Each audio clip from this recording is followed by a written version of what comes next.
تو اس میں اپنے آپ کی اپنی سیکیورٹی ری پیمنٹ کیسے آرگنائزیشن انشور کرتی ہے کہ لونز جو دیے جا رہے ہیں وہ سیکیور ہوں؟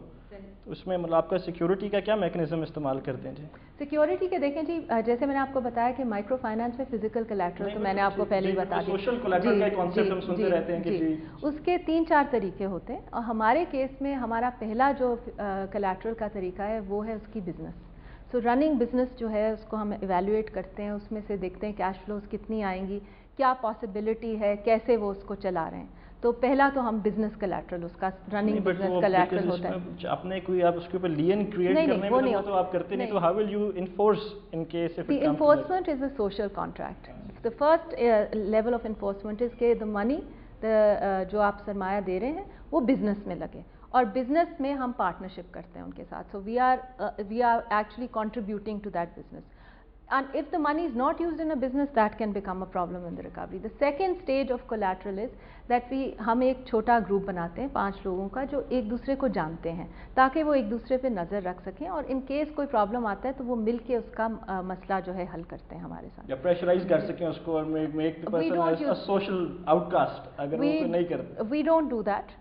The reason of the group is a transactional group in our case. The fact is کہ لوگوں کو آسانی ہو جاتی ہے، مل کے وہ اپنی انسٹالمنٹ ہمارے پاس جو ہے ریپے کر دیتے ہیں. As far as the recovery is concerned, it's an individual relationship. اور ہمارا لون آفیسر جو ہے وہ پھر لوگوں کو فالو کرتا ہے ان کیس کوئی پرابلم آتا ہے. وہ جو ہمارا جس کو ہم بزنس ڈیولپمنٹ آفیسر کہتے ہیں، she or he goes and they continue a strong relationship. The biggest collateral for you in microfinance is your relationship with your client.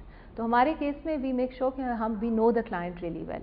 اور ہمارا جو بزنس ڈیولپمنٹ آفیسر ہے وہ تقریباً 250 سے 300 کلائنٹس کو جو ہے اپنی وسینٹی کے اندر مینیج کرتے ہیں. کچھ انسٹنسز جو کہ میرے اپنی پرسنل نالج میں بھی لوگوں کے آئے، may be not with your bank with few others, کہ جی وہ کہتے ہیں کہ جی اتنا اس جو ریٹ آف ریٹرن تھا، جو انٹرسٹ تھا وہ اتنا سخت تھا کہ جو ریزن جو وجہ تھی مائکرو فائنانس لانے کی، کہ جو پرائیویٹ منی لینڈرز ہوتے ہیں ان سے جو پٹھان جن کو ہم کہتے تھے جی ان سے چھڑانے کے لیے ایک یہ کانسیپٹ لایا گیا. وہ کہتے ہیں جی کہ اتنا اس میں یہ سوشل جو آپ کا گروپ ہے اس کا پریشر اتنا زیادہ تھا کہ میں نے ایکچولی اپنا قرضہ واپس کرنے کے لیے اسی قسم کے کسی ایک پرائیویٹ لینڈر سے 20% سے بھی زیادہ پہ مجھے قرضہ اٹھانا پڑا کہ میرے پہ جو پیئر پریشر جو ایک پڑ رہا تھا. تو یہ ایک سیلف ڈیفیٹنگ نہیں ہو گیا جی میکنزم؟ دیکھیں جی ایسے کیسز ہوتے ہیں اور ہو بھی سکتے ہیں.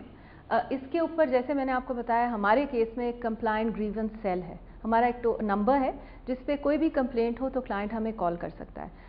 ہمیں کوئی دن میں 5 سے 10 کالز آتی ہیں آف کلائنٹس جو ہمیں ویریس چیزیں بتاتے ہیں کہ جی میرا قرضہ کیوں ڈیلے ہو گیا، میرا اماؤنٹ کیوں نہیں انکریز کیا، میں نے 3 ہفتے پہلے اپلیکیشن دی تھی وہ پروسیس کیوں نہیں ہوا، برانچ مینیجر جو ہیں وہ میں نے ان کو 2-3 دفعہ ملنے گیا وہ مجھے ملی نہیں ہے. پھر کبھی ہمیں یہ بھی بتاتے ہیں کہ جی آپ کے اسٹاف آئے تھے انہوں نے ہمارے ساتھ صحیح جو ہے طرز میں یا طریقے سے بات نہیں کی. تو ہم تو ایسی چیزوں کو اسٹرکٹلی جو ہے فالو اپ کرتے ہیں. اور اگر کوئی ایسا کیس آئے ہمارے کیس میں تو ہم وی آر ناٹ، ہماری تو پالیسی یہ نہیں ہوتی کہ کسی کو فورس کیا جائے.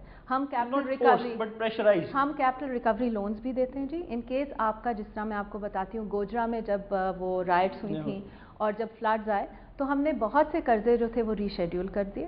ہم نے بہت سے قرضوں میں لوگوں کو جا کے اپنے کلائنٹس کے ساتھ نیگوشیٹ کیے، ٹرمز نیگوشیٹ کیے. آج کی بحران جو ہے اقتصادی طور پہ پاکستان میں، اس میں مائکرو فائنانس کا رول اور بھی زیادہ ہو جاتا ہے. اگر آپ مائکرو فائنانس کے امپیکٹ کی بات کریں تو اس کا سب سے زیادہ اثر یہ ہوتا ہے کہ جو اتار چڑھاؤ ہے ایک کم آمدنی کے گھرانے کی انکم سٹریم میں، وہ کم سے کم ہو جاتا ہے، وہ میچ ہو جاتا ہے. تو اس کو مشکل وقت میں کام آتا ہے. کیا وجہ ہے کہ ہمارے جو پاورٹی لائن کے نیچے جو کہتے ہیں غربت کی لکیر سے نیچے رہنے والے لوگوں نمبرز میں بڑی انکریز ہوتی جا رہی ہے، ڈسپائٹ دا فیکٹ کہ یہ اب تو بڑا واسٹ نیٹ ورک آپ کا اپنا بھی ماشاءاللہ برانچز آئی بلیو کوئی 150 سے اوپر برانچز تو آپ لوگ چلا رہے ہیں، اور بھی آرگنائزیشنز ہیں. دیکھیں اس وقت جو ہماری وسعت ہے نا جی پاورٹی کی وہ بہت بڑی ہے. اگر آپ ایسے ممالک کا تجزیہ کریں جہاں پہ غربت کی لکیر میں کمی آئی ہے یا شرح میں کمی آئی ہے تو وہ ایسے ہی ممالک ہیں جہاں پہ میکرو اکنامک چینج جو ہے وہ زیادہ بڑھا ہے.